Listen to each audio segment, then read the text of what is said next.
What is a loophole that you found and exploited the hell out of? I worked at a restaurant and a hotel where you could collect employee bucks of sorts for going above and beyond at your job. You could use them to pay for things like a room stay or food in the hotel restaurant. They were worth $1 each, but you obviously couldn't cash them in for real money. I saved up about $450 worth, used $100 worth to pay for a hotel room in a day I was working, bought a soda from myself at the restaurant, and tipped myself the extra $350 and signed it all to my room bill. Upon checkout it just shows that I spent $350 at the restaurant, not a breakdown of the bill. So then I used my employee bucks to pay off the hotel bill and got an extra $350 on my paycheck, minus taxes of course.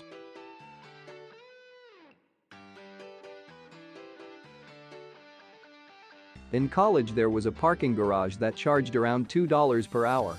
I couldn't get a parking pass, but learned the heated garage that charged $2 per hour had a $20 fee for a lost ticket. I would park my car in there for a few weeks at a time, and when I had to leave would lose my ticket and be forced to pay the $20 lost ticket fee. A parking pass was around $500 to park outside, and I ended up paying around $300 in lost ticket fees to park in the heated garage. When Bank of America first offered its Keep the Change program, I went to the gas station, pumped 5 cents, then restarted it over and over. I was there for an hour and made $300. They stopped matching 100% very shortly after. Coming to school 3 hours late. I found out that as long as you have a parent's note, you could come in late unlimited times. The only restriction is that after 15 days missed for a class, you'd fail it. So, at the beginning of the year I pressured my guidance counselor to move my 2 study periods to period 1 and 2, and a blow-off class, which I didn't need the credit for, to period 3. Came to school at 10:30 a.m. every day my senior year opposed to 7 a.m. Extra 3 hours of sleep, bringing fast food into lunch, and avoiding the hectic metal detectors made it well worth. Props to my grandma for writing 140 late notes for me at the start of the year. That, my friends, is how you play the system. Was on a cruise ship a few years ago that had a pay-per-minute internet policy. You'd buy like 200 minutes of Wi-Fi access for $100 or whatever crazy price it was. They had a little portal that you went to start and stop the timer and tell you how much time was remaining. I quickly realized that the timer counted by whole minutes. That is, if I started at 12 o'clock and 1 second and stopped it at 12 o'clock and 58 seconds, then it counted as 0 minutes of internet use. For the entire cruise I took advantage of this. Start the timer, fire up your internet apps like Facebook and Instagram, and let your timeline and emails download, or launch a website and let it load. Stop the timer. Browse your feed and photos and read your website and emails offline, compose posts and replies etc.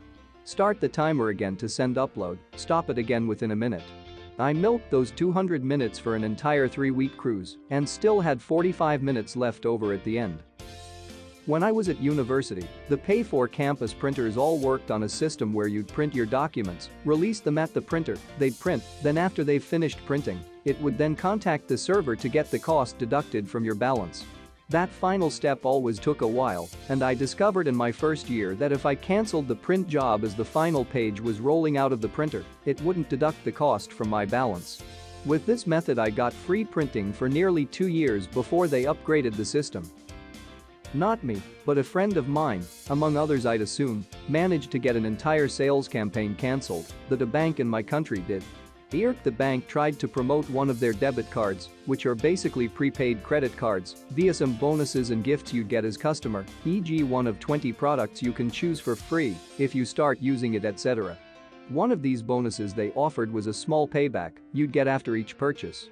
What they did was basically rounding up the amount you paid to full euros and give you the difference. So if you bought something for 27.63 euros you'd get 37 cents gifted from this bank.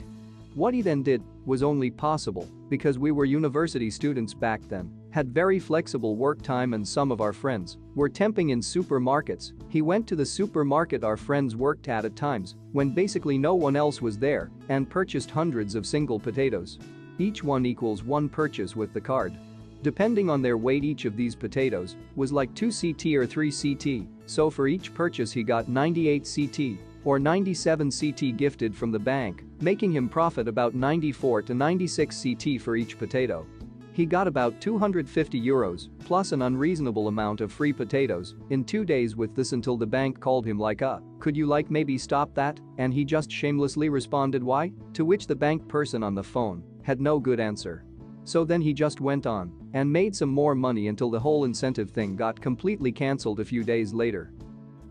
I bought a card once for $10 that had 16 coupons for a BOGO pizza from Domino's. They were little stickers that you were supposed to pull off and hand in when using them, but they never asked for the stickers. They also didn't have an expiration on them. They also didn't tell anyone it was supposed to be one per order. We'd order 8 pizzas at a time, use them for 2 years. Thousands of dollars of free pizza really help when you're a broke college kid. Several years ago, AT&T was running a trade-in promotion increasing the value of old iPhones way beyond what they were selling for on eBay CL at the time. This promo thankfully wasn't bundled to a new phone purchase and could be done on any active line of service with AT&T, so no limits on phone trade-ins. I ended up buying 31 old iPhone 4s for about $70 each on eBay and trading them all into AT&T on promotion for $200. Worked out to $6,200 in AT&T credits, got myself 2 iPads, 2 new iPhones at the time, and enough of a credit on my bill I didn't pay for cell phone service for almost 2 years. I really missed this type of promotion. The local Wendy's had a survey on the back of their receipt that would get you 1 free burger of your choice with the purchase of any other premium burger. They also had a special on where the Dave's Classic Single, considered a premium burger, was $2. There was no specification that the free burger had to be of equal or lower value.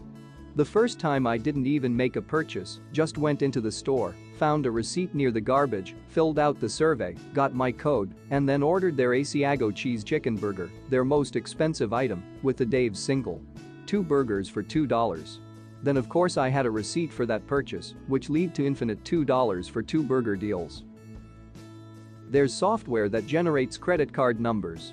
Now you can't actually buy anything with these numbers because when the system tries to charge them, it gets rejected. However, there was a website, like many others, that would give free Amazon gift cards via email for trying out partnered subscription services that offered free trials. You'd click the offer link, get redirected to the partner site, fill out all the information and use the fake number, and it would confirm on the offer site before getting rejected by the partner site. About a week later, you'd get a digital Amazon gift card in your inbox. Got enough to buy a PS2. Long time ago, haha. Not really a loophole, I guess, just a way I ripped Pizza Hut off for a couple $1,000s in food and drinks. Back many years ago when places were just starting to set up their websites for online ordering, I found a way to refresh the page the right way, where I could enter a coupon code to take 10% off as many times as I wanted to. We did a practice order to make sure it worked. We did like a $30 order and brought it down to like $7 and paid with a $20 and let the driver keep the change. Since it worked, we started doing bigger and bigger orders. We would only get like 2 pizzas, but we got lots of wings, desserts, cheese bread and drinks and other random side items. Our orders were coming out around $90 and we ordered every single day and many days twice. A couple of times the delivery guy said, "Your total is ... wait, that can't be right ... $8." We told him our uncle worked for corporate and gave us really awesome coupons and always tipped the driver really well. This went on for about 2 weeks of ordering at least $100 from Pizza Hut every single day. Some days we would order twice. All good things must come to an end though, and one day it just stopped working. Some nights I lay awake tossing and turning thinking of how awful a thing I did to Pizza Hut ... JK, I regret nothing, it was awesome, and I'd do it again in a heartbeat. It was part of a great summer. We were tired of pizza after like 1 week, but we kept on ordering just because we knew it wouldn't last forever. I used to frequent a sandwich shop, they've since closed, that could be very busy at times due to how close it was to a convention hall. The process for ordering food was much like that of Subway. Approach the counter, tell them what you want, you get to sit there and watch them construct your sandwich. They had room enough for 3 sandwich makers. 2 people behind the counter and 1 guy manning the back area for pickup orders. They almost always had a guy dedicated to the pickup window, and during peak times he would help out, but his priority was phone orders. The window was marked "Pick up for phone orders only." There were many times when the inside was packed with customers where I would literally stand outside this window placing an order on my cell phone with the phone order guy laughing and shaking his head while he took my order and made my sandwich. I could see the customers in line inside and they could clearly see me. One time, a customer in line got pissed and started complaining about me cutting the line and that I couldn't place my order at the window since it was for phone orders only. The guy behind the counter said that there wasn't anything wrong with what I did since I did place my order over the phone, I just happened to be standing at the window when I did it. Not sure if it's a loophole, but I'm currently remoting in from home to work because of COVID. Since I'm salary, I don't log in or submit a time card. Instead, they require all employees, hourly or salary, to log in on Skype so they can track how long you're online. Except that they didn't disable the settings, so I have my status remain available for 20 minutes of inactivity so I can take 50-minute lunches and not get docked for it. The soda machine at a dorm I lived in had a weird glitch. If you put in 5 cents more than the asking price and push the product select button, the machine would empty all of its change out at once. We did this a few times and got $20.40 each time.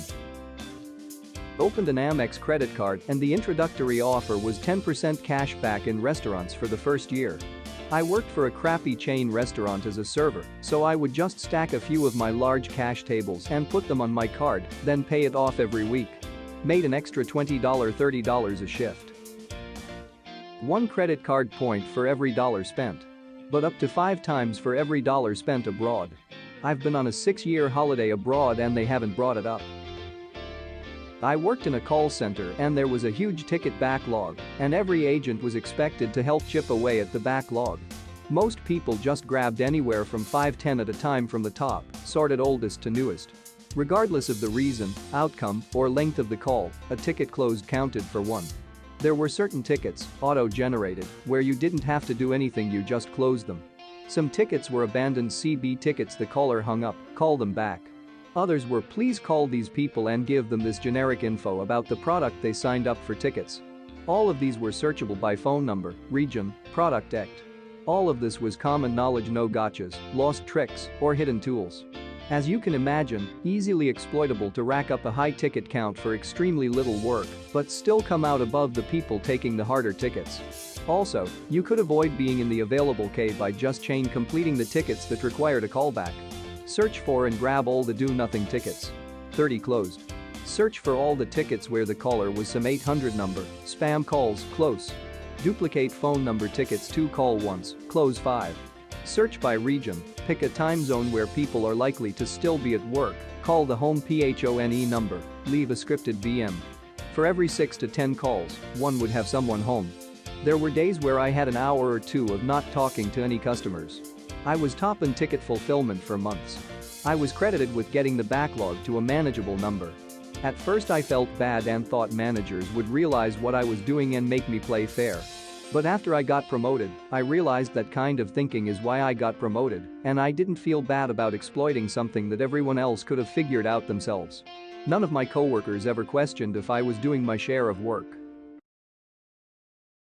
Don't forget to like and subscribe for more videos like this.